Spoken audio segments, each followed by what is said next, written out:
서로 인사할까요? 사랑합니다. 축복합니다.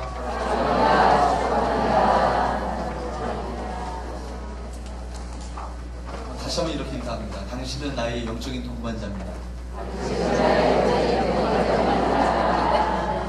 우리 서원교회 믿음의 식구들이 한 명 한 명이 나의 영적인 동반자고요, 동역자고요, 사람 가족이고요. 그렇기 때문에 서로를 위해서 함께 기도할 책임이 있습니다. 우리 서로를 위해서, 저를 위해서도 기도하시고 옆에 앉으신 우리 권사님, 집사님을 위해서도 함께 이렇게 중보하며 기도하는 귀한 시간들이 있었으면 좋겠습니다. 오늘 김민대 집사님 옆에 앉은 우리 함께 성도님과 함께 손잡고 기도하는 가운데 큰 은혜가 있으셨죠? 아멘. 오늘 제목은요, 고난 이후에도 구원 이후에도 고난이 온다라는 말씀입니다.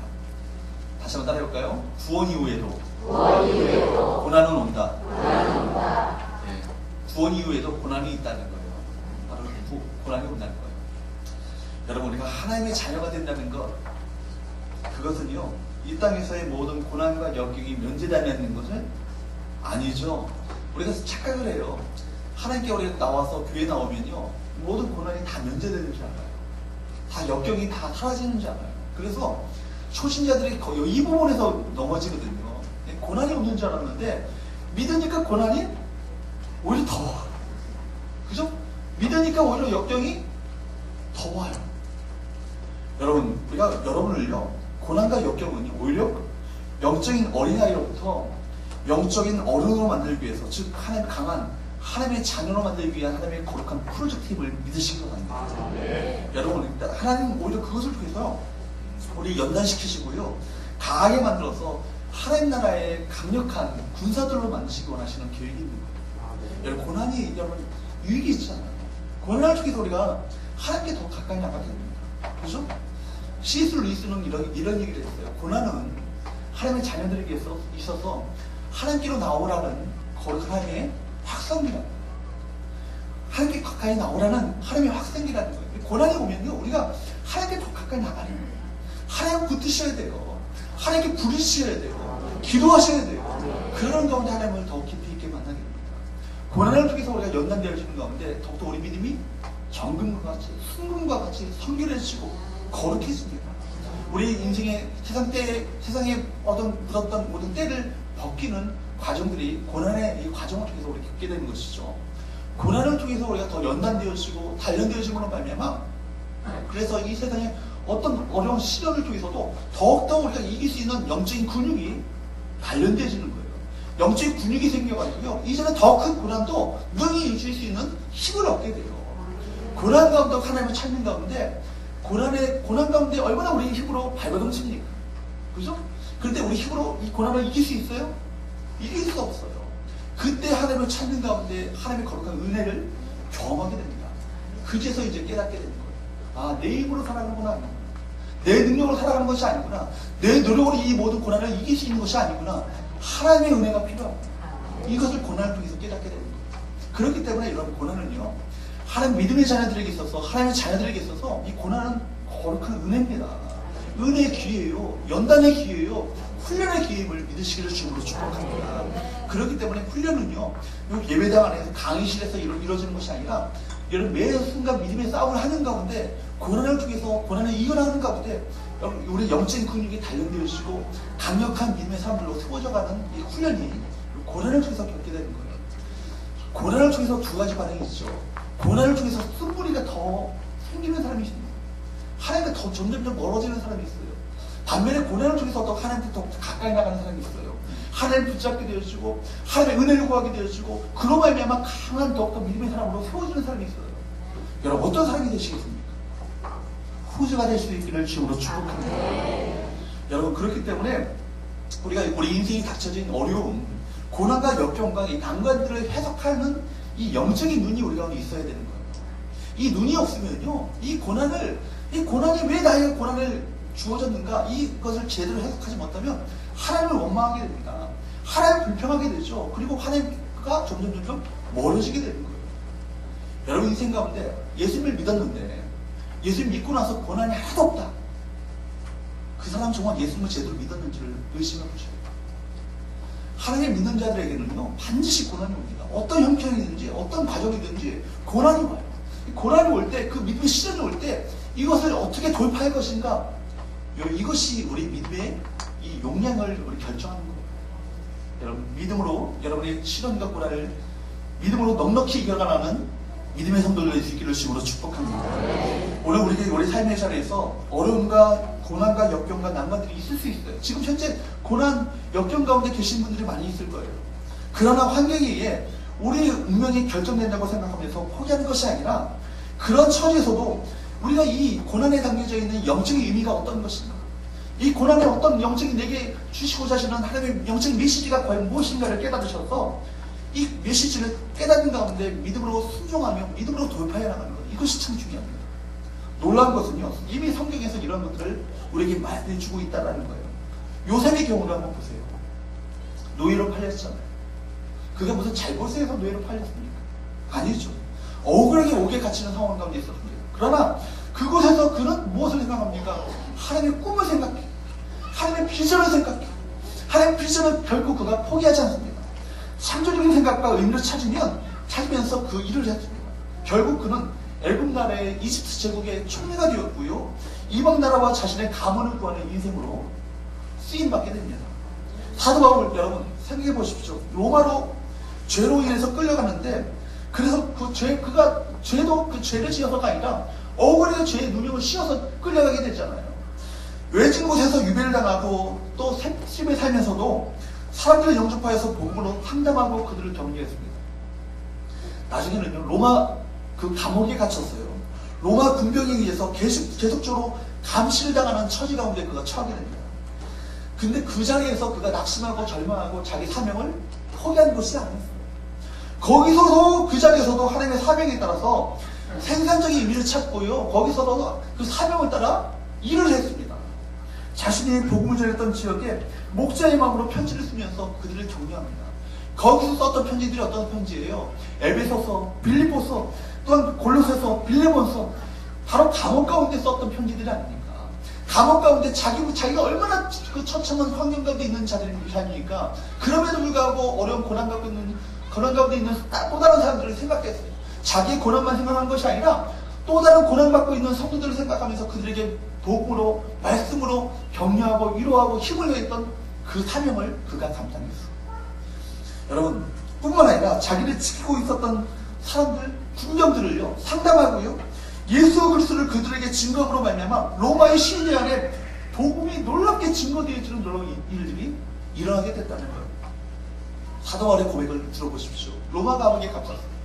로마 감옥에 갇혔는데, 로마 감옥에 갇혀있는 그 자신이 골로새 교인들에게 편지를 쓰는데, 여기 로마 감옥 안에서 전도할 문이 열릴 수 있도록 여러분 기도해 주십시오. 그것을 부탁하는 거예요. 그리고 내가 이 로마 감옥에 갇힌 이유는 이 일 때문에, 이 전도 때문에, 이 일 때문에 내가 로마 감옥에 갇히게 된다. 이 일로 인하여 매임을 당했노라. 이렇게 고백합니다. 여러분, 얼마나 우리가 고난을 바라보는 시각과 사도 바울이 고난을 바라보는 시각이 얼마나 다른지 여러분 모릅니다. 고난에는 반드시 하나님의 영적인 메시지가 있어요. 여러분, 외면하게 왜 내가 이런 고난이 내가 외면하게 왜 이런 고난과 역경이 내게 하필이면 내게 이렇게 임하는가? 다시 필요 없는 거예요. 이 고난과 역경에는 반드시 이 고난과 역경 이면에 여러분을 향한 하나님의 메시지가 있음을 기억하십시오. 그 영적인 메시지를 찾으셔야 돼요. 그리고 여러분 이 메시지를 찾는 가운데 하나님께서 내게 주신 그 사명을 따라 순종해 나가는 믿음의 발걸음을 올곧게 걸어가셔야 합니다. 그럴 때 여러분 삶 가운데 놀라운 하나님의 역사가 일어나는 거예요. 우리가 어려운 환경에서도 신앙적인 의미를 찾고 살아가느냐 그렇지 않느냐에 따라서 우리 삶의 방향은요 180도 달라집니다. 오늘 본문에 보게 되면 예수를 믿는 사람들을 핍박하고 괴롭혔던 사울이요, 어디서 예수를 만나죠? 다메섹으로 가는 그 길가에서 예수를 극적으로 만나게 됩니다. 거기에서 정말 그런 말이야마 그 삶 가운데 놀라운 변화가 일어나게 되죠.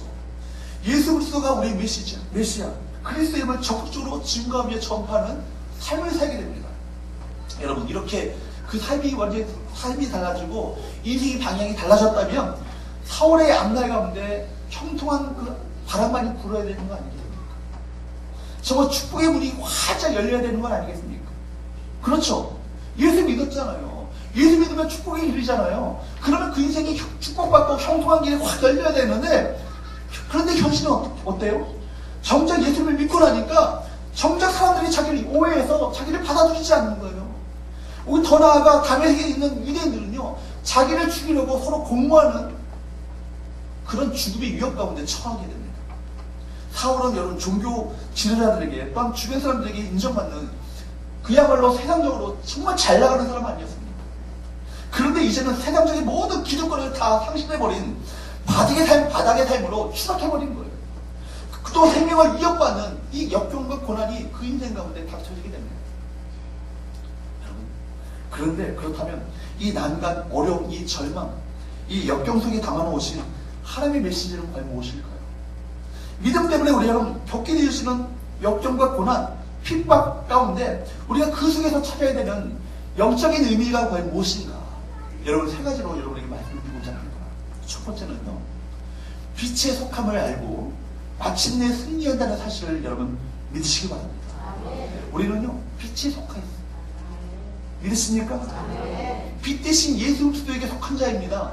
믿으십니까? 그렇기 때문에 반드시 단면이 아니라 뭘 보시라고요? 결말을 보시라고요. 여러분 인생의 단면을 보시지 마시고요, 지금 현재 단면을 보시면요, 지질이도 지금 고난당하고 찌질하고 정말 고난당하고 역경 가운데 이제는 바닥 가운데 내려가버린, 이제는 그 인생만큼 불쌍한 사람이 없어요. 그런데 그 단면을 보시면 안 돼요.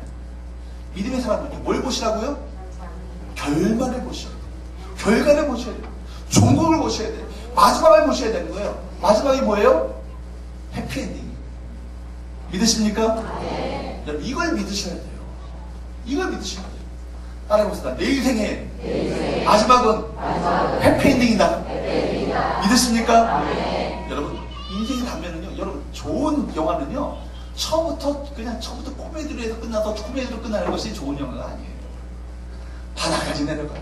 이제는 저 사람은 이제 어떻게 저렇게 살면 어떻게 하나 막 숨을 쉬게 땀을 쉬게 만드는 장면들이 막 영화 가운데 나와요. 근데 마지막에 보면은 웃게 되는 거예요. 얼마나 마음을 기분 좋게 합니까? 얼마나 마음을 훈훈하게 합니까? 얼마나 정말 땀을 쉬게 하는 그 긴장 클라이막스가 있었지만 그 종국의 해피엔딩으로 끝났을 때 얼마나 우리를 행복하게 하고 기분 좋게 하는 영화가 있습니다. 그런 영화 같은 인생이요, 우리 인생이요, 믿는 자들의 인생이요. 믿으시기를 축복합니다. 이 10절부터 22절까지 한번 보도록 할까요? 20절부터 22절까지 한번 읽어봅니다. 시작. 즉시로 각 회당에서 예수가 하나님의 아들이심을 전파하니 듣는 사람이 다 돌아 말하되, 이 사람이 예루살렘에서 이 이름을 부르는 사람을 멸하던 자가 아니냐, 여기 온 것도 그들을 결박하여 대제사장들에게 끌어가고자 함이 아니냐 하더라. 사울은 힘을 더 얻어 예수를 그리스도라 증언하여 다메섹에 사는 유대인들을 당하게 하니라. 아멘. 여러분 사울이 변했어요. 사울이 변하니까요, 사울이 변해서 그가 예수 그리스도를 정말 주님이라 그리스도라 메시아라고 증거하니까요, 사람들이 당황해야 합니다. 여기 보니까 당혹하게 아니라, 다메섹에 사는 유대인들을 당혹하게 아니라, 이렇게 말합니다. 왜냐하면요, 사도 바울이 어떤 사람이었어요? 사울이 어떤 사람이었어요? 예수 믿는 사람들을 잡아 죽이려고, 잡아들이려고 다메섹으로 쫓아갔던 사람들 아닙니까? 그 다메섹에 왔던 그 사울이 오히려 예수님을 하나님의 아들로 믿고, 그로 말미암아 하나님의 아들이심을 전하는 사람으로 오히려 바뀌게 된 거예요. 그 사실에 유대인들이 큰 충격을 받게 됩니다. 그래서 그들은 심지어 사울을 죽이려고 공모를 합니다. 영적인 반격이 만만치 않아요. 이런 상황을 닥치면서 저 같으면요 막 낙심했을 것 같아요. 내가 예수를 그쪽으로 만났는데 내 인생 가운데 왜 하필이면 이렇게 난관이 부딪히게 되어지고, 내가 당장 예수를 믿고 나서 내 인생이 쫙 문이 열려져야 되는데 이 죽음의 위협 가운데 내가 처하게 되는 거예요. 낙심할 수 있고 절망할 수 있는데, 근데 22절 말씀 보게 되면 어떻게 됐다고요? 22절 한번 읽어볼까요? 시작. 사울은 힘을 더 얻어 예수를 그리스도라 증언하여. 여기까지. 사울은 어떻게 했다고요? 고난 가운데 어떻게 했다고요? 힘을 더 얻어. 오히려 힘을 더 얻어 예수를 그리스도로 증언하는 거예요. 여러분, 이런 믿음의 자리가 있어야 돼요. 고난 가운데 있으면요, 고난이 닥쳐오면 이게 내 고난에서 죽어지 막 그래서 원망하고 불평하며 낙심하고 좌절하고 하는 거 아니라 이 고난 가운데 고난을 통해서 내게 정말 하나님께서 주고자 하시는 영적인 놀라우신 계획이 있다는 것을 믿음으로 담대하게 믿고 확신하는 가운데 믿음으로 돌파해 나가는 거예요. 고난을 중요한 돌파해 나가는 거예요. 여러분, 그러면 왜 이들이 핍박하는 걸까요? 요한복음 3장 20절 한번 볼까요? 요한복음 한번 본문 적어놓으시고요. 요한복음 3장 20절 말씀 보세요.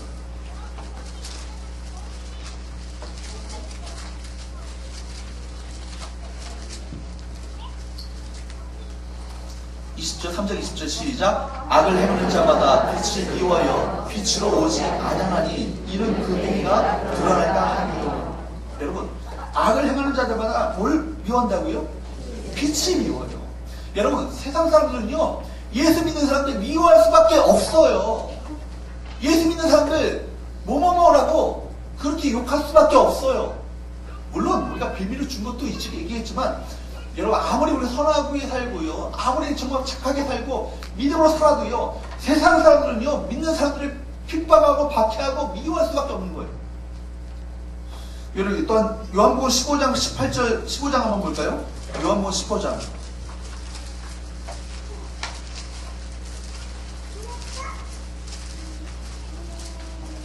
18절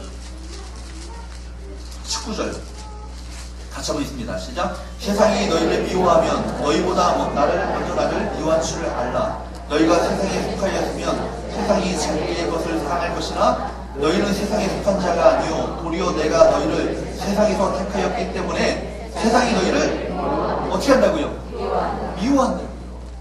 너희가 세상에 속했으면요, 세상 사람들이 너희를 자기에게 속한 줄 알고 사랑할 것이나, 여러분, 세상 사람들로부터 다 칭찬받고 사랑, 물론 평판이 좋을 수 있겠지만 세상 사람들이 다 오히려 세상에 인기가 많아.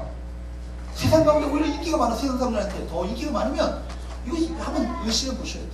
내가 과연 믿음으로 살고 있는가? 믿음으로 내가 살고 있는가? 세상에 속하 있으면 세상이 자기의 것을 사랑할 것이나 너희는 세상에 속한 자가 아니요. 뭐라고요? 도리어 내가 너희를 세상에서 택하였기 때문에 세상이 너희를 어떻게 한다고요? 미워한다. 믿는 자들에게 반드시 핍박이 오게 되십니다. 박해가 오게 되십니다. 우리가 세상에 속하지 않고 주님께 속하였기 때문에, 빛에 속했기 때문에 미워하고 박해한다고 성경은 말씀하고 있어요. 따라서 우리가 세상 가운데서 신앙생활을 할 때 고난과 어려움, 조롱이 오고 박해가 올 때 우리는 그 의미를 찾아낼 수 있어야 되는 거예요. 그 의미가 뭐예요? 신앙생활로 인해서 고난과 어려움과 조롱이 있다는 것. 그것은요, 우리가 누구께? 하나님께, 주님께, 예수 그리스도께 속하였다라는 확증인 겁니다. 내가 정말 믿지 않는 자들한테 오히려 믿음으로 생활하는 것 가운데 오히려 사람들이 다 나를 환영해주고 좋아해줘야 되는데 괜한 핍박이 와, 박해가 와. 믿는다고 술자리에서 술잔 받아들이지 않는다고 오히려 괜히 미워하고 따돌림을 당해. 여러분, 그거 당연한 거예요. 당연한 거예요. 빛에 소속되어 있다는 증거입니다. 여러분, 우리 조직에 몸담았다가 나오려고 하면요, 한동안 조직원들이요, 와서 막 괴롭힙니다. 조직 폭력 때도 그렇죠. 그죠? 조직 폭력. 조직에서 빠져나오려는 것보다 빠져나오는 것을 왜 두려워합니까? 조직 폭력배의 그 조직원들이요, 찾아와서 죽음의 위협을 가하는 거예요. 우리 조직에서 빠져나오면 죽으죠. 이렇게 위협을 가하는 거예요. 그러나 여러분, 그 어려움을 이겨내면요, 그 인생이 열려지게 되는 거예요. 새로워지게 되는 거예요. 술, 친구, 담배를 끊으려고 하면요, 어둠의 습관들, 죄된 습관들을 버리려고 하면 강력하게 저항이 옵니다.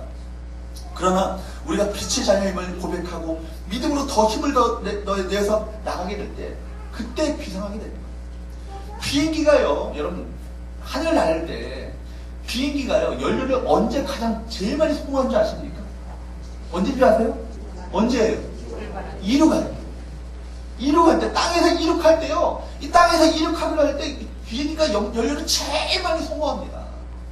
그 저항을 이겨낼 때 결국은 어떻게 되는 거예요? 비상하게 되는 거예요. 날아오르게 되는 거예요. 히브리서는요, 예수님을 우리가 주일날마다 우리 히브리서 11장을 보고 있지 않습니까? 예수님을 믿는 유대인들이 받은 많은 핍박에 시달리면서 신앙이 흔들리게 될 때, 바로 히브리서는 바로 주님께서 주신 그 서신이에요. 어떤 사람을 핍박에 못 이겨서 다시 세상으로 되돌아가는 사람도 있고요. 어떤 사람들은 유대교인들의 어떤 핍박에 못 이겨가지고 다시 유대교로 돌아가는 사람들이 있었어요. 그래서 유대교의 그 제사제도는 다 그림자였지만 예수님은 바로 그 모든 것들을 다 성취하신 실체라고 말하고 있는 것이 히브리서예요. 너희들이 믿는 유대교로 돌아가는 것은 다 그림자일 뿐이다. 정말 너희가 믿어야 될 것은 바로 그림자의 실체이신 예수 그리스도다. 이것을 가르친 것이 히브리서입니다. 아론보다도 구약의 제사 제도보다도 예수 그리스도가 완전하고 탁월하신 분 이름을 계속해서 히브리서는 증언하고 있습니다. 그러면서 히브리서 기자는 이렇게 고민합니다. 히브리서를 한번 찾아볼까요? 신약성경 히브리서 10장 35절부터 39절까지 한번 보겠습니다.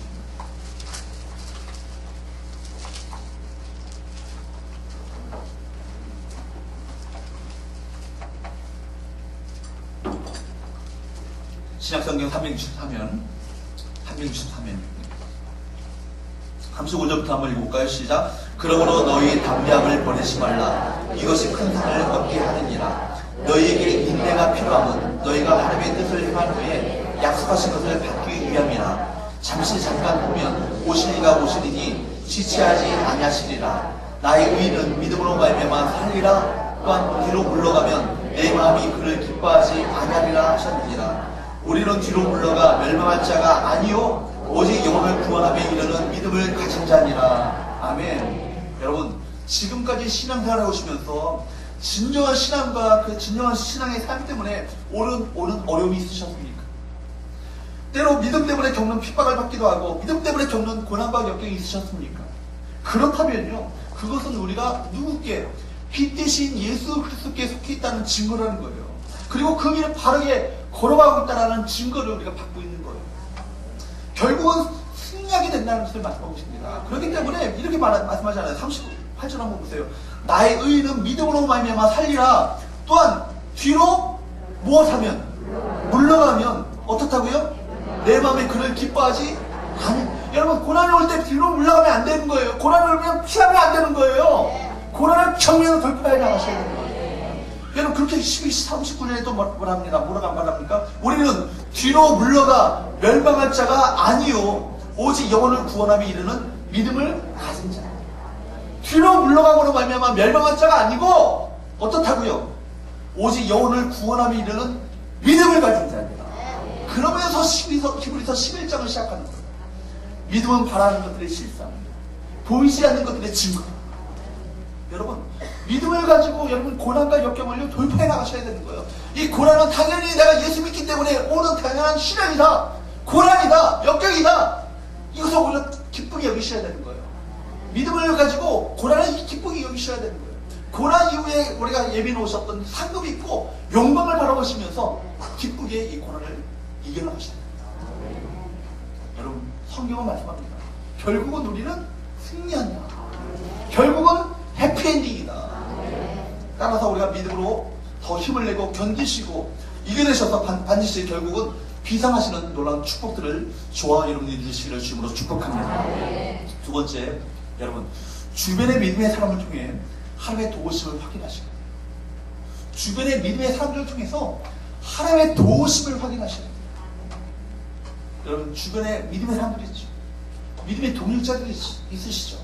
여러분 위해서 기도하시는 분들이 계시죠? 아멘? 아멘. 그분들이 바로 하나님의 도우심의 손길입니다. 이거 기억하셔야 돼요. 24절 다시 한번 사도행전 한번 보세요. 9장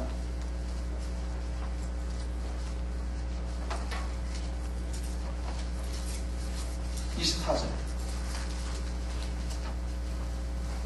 읽어볼까요? 시작. 그 계교가 사울에게 알려지니라. 그들이 그를 죽이려고 밤낮으로 소문까지 지키거늘.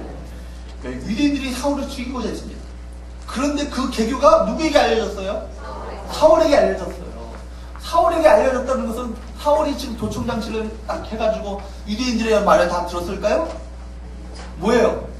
그 계교를 알려주는 사람들이 있었겠죠. 사울을 빨리 이 계교가 있으니까 당신 이 목숨을 구하라고. 하나님은요, 이름도 없는 무명의 사람들의 그 양심을 일깨워서 그 정보를 사울에게까지 알려준 거예요. 또 25절 한번 보세요. 25절 시작.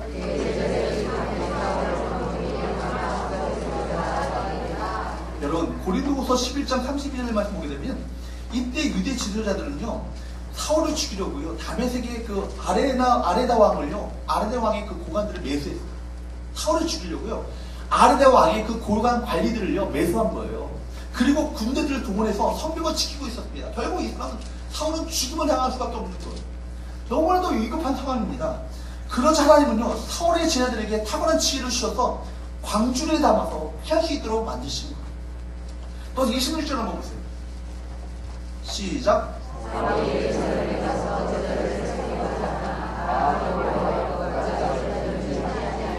사울이 예루살렘에 갔습니다. 예루살렘에 가서 예수님의 그 제자들 있잖아요. 그 12제자들을 사귀고자 했어요. 그런데 그 사람들의 반응이 어떠합니까? 어떻게 했다고요? 두려워했는데 어떻게 했다고요? 앞에 부서가 있잖아요. 다라는 얘기는요. 다라는 얘기는 뭐예요? 한 명도 빠짐없이 다 두려워했다는 얘기예요. 모두가 다 두려워했다는 얘기예요. 그러니까 모두가 다 믿지 않았다는 거예요.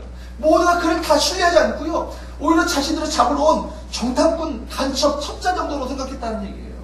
다른 사람을 몰라도 같은 신앙인들의 그 불신이 있을 때 얼마나 마음 가운데 상처가 있어요. 여러분 세상 사람들이 날 미워하고 세상 사람들이 날 공격하는 것은요 오히려 떨쳐버릴 수 있어요. 근데 교회 안에서 서로가 상처를 받게 되면 이것이 마음 가운데 상처가 됩니다. 그런데 하나님은요 그때 누구를 보내주셔요? 바나바라는 선한 동역자를 보내주십니다. 그에게 사도들에게 가서 사울이 어떻게 주님을 만났는지, 주님이 어떤 사명을 주셨는지, 어떻게 예수의 이름으로 사역했는지를 상세하게 설명을 하여 주는 겁니다. 그러자 28절과 29절 한번 보세요. 시작. 사울이 제자들과 함께 있어 예루살렘에 출입하며 또 주 예수의 이름으로 담대히 말하고 헬라파 유대인들과 함께 말하며 변론하니 그 사람들이 죽이려고 힘쓰거든. 사울이 제자들과 함께 있게 됩니다. 더 힘을 더 얻어가지고요 담대하게 복음을 전하게 됩니다. 여기서 여러분 우리는 사람의 마음을 변화시키며 환경과 분위기를 반전시킬 수 있는 이 하나님의 일꾼들이 얼마나 중요한가 이것을 깨닫게 됩니다. 어떻게 바나바의 말 한마디 때문에 사도들이 어떻게 이렇게 태도를 바꿀 수 있었을까요? 여러분 바나바 우리가 이미 살펴본 것과 같이 사도행전 4장에서 우리가 살펴본 것처럼 이 본명이 뭐예요? 바나바의 본명? 요셉이죠. 요셉이라는 사람이에요. 요셉인데 얼마나 주변 사람들을 좀 위로하고 격려하고 세워주고 마음을 보듬어주고 함께 상담을 잘했는지요. 이런 사역을 얼마나 잘했는지 이 사람의 그 이름이요 위로의 사람 바나바라는 위로의 사람이라는 이 별명을 갖게 된 거예요. 근데 나중에는요 이 위로의 사람이라는 이 말 자체가 그 사람의 이름이 되어버렸어요. 아예 별명이. 뿐만 아니라 바나바는요 자신의 제사를 받아서 하나님 나라를 위해서 헌신적인 삶을 살았던 사람이 바로 바나바입니다. 결국 평소 우리의 신앙적이고 신실한 삶을 살게 될 때, 그 삶이 있을 때, 삶에 담긴 그 말을 하게 될 때 다른 사람들의 그 마음과 환경을 바꿀 수 있는 놀라운 축복이 우리 가운데 있게 됩니다. 그리고 하나님의 온전한 도구로 쓰임받게 됩니다. 여러분 말 한마디 하시더라도 격려하는 말, 칭찬하는 말, 세워주는 말, 상처를 위로하는 말 그런 말을 할 수 있기를 주으로 축복합니다. 우리 주일날 오후에 오시는 분이 김기현 목사님이세요. 아주 TTS 4인 4색 명강사로 뽑힌 사람이고요. 아니 이분 일반 세상 사람들한테도 특강, 리더십 특강 관계 어떤 관계를 어떻게 잘 맺어갈 것인가에 대해서 일반 특강도 유명한 사람입니다. 이분이 쓰는 것이 뭐냐면 미인 대칭 그 관계, 혁명 이런 얘기를 써요. 미인 대칭이 뭐예요?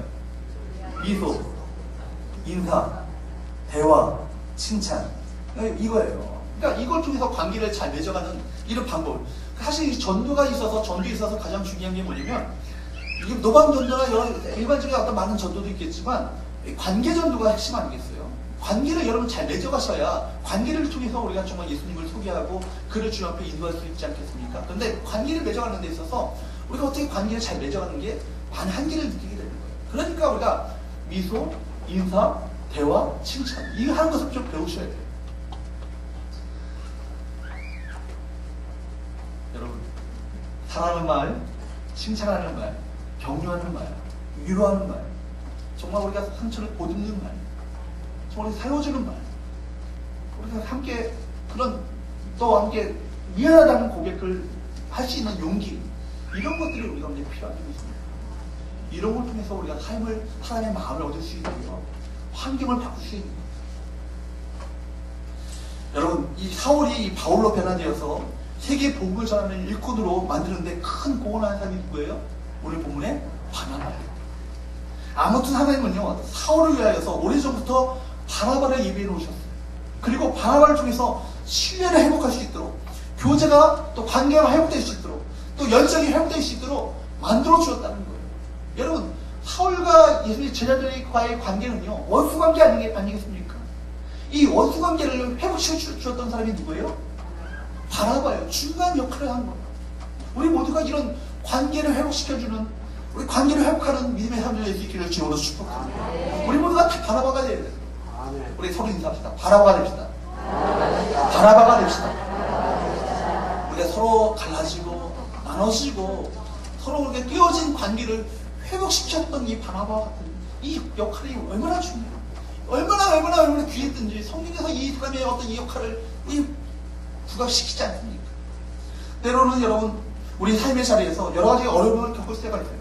그래도 우리 주변에 믿음의 사람들이 있다는 것은요, 하나님이 우리와 함께한다는 증거이고요, 우리를 보호하시고 지키고 있다는 뜻임을 여러분 기억할 수 있기를 축복합니다. 그 사람 중에서 피한길을 열어주시는 거예요.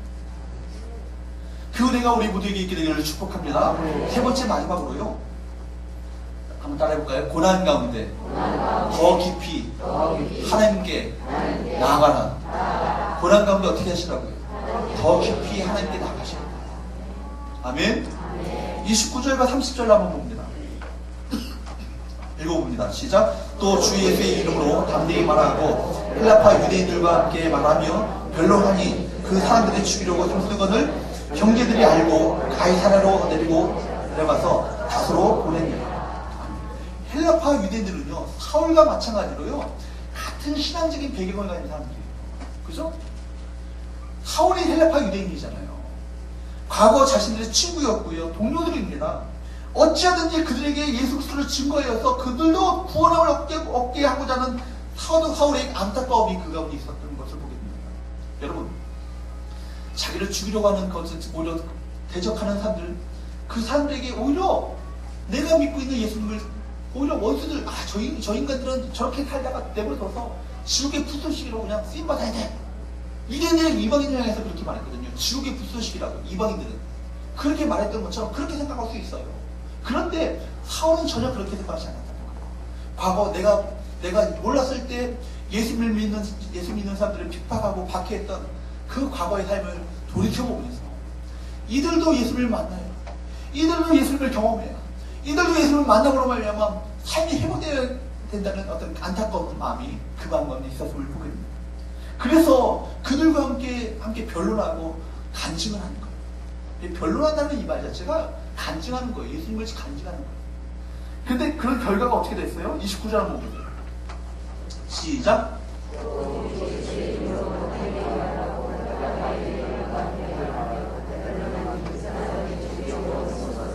오히려 그 사람들을 얻고자, 그 사람들이 회개고 돌이키고자 그들에게 복음을 전하는 그 삶을 살았는데 어떻게 됐다고요? 그 사람들이 오히려 죽이려고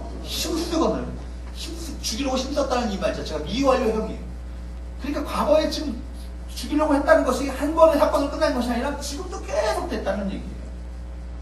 계속해서 죽이려고 했다는 겁니다. 그리고 30절을 한번 보세요. 헬라파 유대인들이 죽이고자 하자 형제들이 사울을 어떻게 합니까? 시작. 형제들이 알고 가이사랴로 데리고 내려가서 다소로 보냅니다. 가이사랴로 데리고 내려갔다고 말합니다. 그리고 그의 고향인 어디로 보내요? 다소로 보내요. 여러분 생각해 보십시오. 사울은요, 이 다소 자신의 고향 마을이에요. 자랑거리였어요. 여러분, 당대 최고의 석학이었던 가말리엘의 문화생이에요. 그리고 사내들인 공의원까지 올라갔어요. 국회의원까지 됐고요. 사법시험 통과했어요. 그러니까 서울대 법대를 그냥 우수성적으로 졸업을 하고 사법시험을 우수성적으로 수석으로 또 통과하고 그냥 당당하게 사내들인 공의원이 된, 국회의원이 된 사람이에요. 그러니까 현수막이 붙어, 환영, 우리 고향의 자랑, 사월, 그러면서 현수막이 붙어야 마땅한 거예요. 그런데, 여러분, 그런 인재인데, 우리 식으로 하면 큰 현수막이라도 붙어놓아야 되는데, 또 마을 사람들도 그렇게 생각하지 않겠습니까? 사내들은 고위원으로 국회의원과 같은 자가 되어서 금이 환영하면서 돌아올 것으로 기대했을 거예요. 그런데, 사람들이 가장 경멸하는 나사렛 예수의 전파자가 되었고요. 초라하게 고향으로 쫓김받아 돌아온 거예요. 사울의 부모님, 사울의 형제들은 그를 어떻게 생각했을까요? 갈라디아서 2장 1절은 이렇게 기록하고 있어요. 14년 후에 내가 바나바와 함께 디도를 데리고 다시 예루살렘으로 올라갔나니 안디옥에서 바나바와 함께 1년 동안 함께 사역한 기간을 제외하면요, 그가 이 다소 지방에서 자기 고향 땅에서 13년 동안을 묻혀 살았음을 알게 됩니다. 그러니까 13년 동안을요, 이름도 없이 정말 바닥의 인생을 산 거예요. 정말 그 피신을 가가지고요, 이름도 없이 무명의 시간을 보냈습니다. 갈라디아서 1장 16절에서 18절 말씀 보게 되면 사울은 다메섹을 떠나서 아라비아 광야에서 3년간 머물고 있었음을 알 수 있습니다. 그 내용들이 사도행전에 기록되지 않으니까 우리는 그것을 잘 알 수 없지만 사도 바울의 어떤 허신설을 보게 되면 그 삶 가운데 이런 과정들이 있었음을 알게 돼요. 사울은요, 예수를 믿은 후에 이 광야에서 참으로 고독한 시간을 보낸 거예요. 자그마치 얼마 동안을요? 3년 동안의 고독한 시간을 보냈어요. 그러나 여러분, 이 아라비아에서의 고독한 시간을 보내는 것, 또 고향 다섯 지방에서 이름도 없이 지냈던 그 시간들이 결코 그에게 시간 낭비였습니까? 아니었어요. 결코 시간 낭비가 아니었어요. 아라비아 광야와 다소에서의 13년 동안의 침례 시간들, 물러남의 시간을 통해서 오히려 사울은 더욱더 깊이 하나님을 만날 수 있었고요. 그로 인해 세상을 향한 하나님의 계획을 알게 되었고, 파워풀하게 사역을 펼쳐나갈 수 있는 이 영적인 능력, 힘을 그때 얻게 됩니다. 여러분, 13년 동안 아마 그동안에 구약 성경에 예언되어 있던 예수 그리스도에 대한 말씀들을 깊이 있게 묵상했을 거예요. 또 깊이 하나님께 기도하는 가운데 하나님의 뜻과 하나님의 계획하심과 하나님의 마음을 그가 마음 깊이 깨닫게 됐을 거예요. 성도 여러분, 때로는 여러분, 우리가 바닥의 자리로 내려왔다고 생각하십니까? 현재 내 위치가 결코 내가 원하지 않았던 고독의 자리 가운데 혹시 계십니까? 그러나 이곳에서 더 깊어지도록, 더 많은 영적인 힘을 얻도록 하려는 하나님의 계획, 하나님의 영적인 의미를 발견하시면서 믿음으로 이 자리를 꿋꿋하게 지켜나가시는 저와 여러분 되시기를 주님으로 축복합니다. 이곳이, 이 자리가 오히려 여러분에게 성찰의 시간, 훈련의 시간이 되어주시고 영적인 파워풀한 능력을 얻게 되시는 귀한 훈련의 자리가 될 수 있기를 주님으로 축복합니다. 여러분, 말씀을 맺겠습니다. 오늘 우리의 현실은요, 여전히 어렵고 얼마나 힘든지 모릅니다. 그러나 이것이 신앙 때문에 오는 것이라면 내가 주를 바르게 따르고 있다는 증거라는 의미이고, 조국적으로 승리한다는 이 영적 메시지를 우리 모두가 발견할 수 있기를 주님으로 축복합니다. 그리고 주변에 믿음의 사람들이 나를 위해서, 그래도 나를 위해서 기도해주는 사람이 있다면 이것은요, 주님께서 나와 함께한다는 의미이고요, 나를 보호하고 계시다는 의미이고, 또한 나를 책임져 주신다는 의미인 것을 기억하시기 바랍니다. 또한 우리에게 주어진 고난은 우리 이 영적인 근육을 더 단련시키고 더 주님을 더 깊이 만나는 훈련의 기간이라는 이 영적인 의미를 깨닫으셔서 마침내 사도 바울과 같이 주님께서 귀하게 사용하시는 영광스럽고 복된 인생을 살아가시는 저와 여러분, 우리 성교회 우리 모든 성도들 되시기를 주님으로 축복합니다.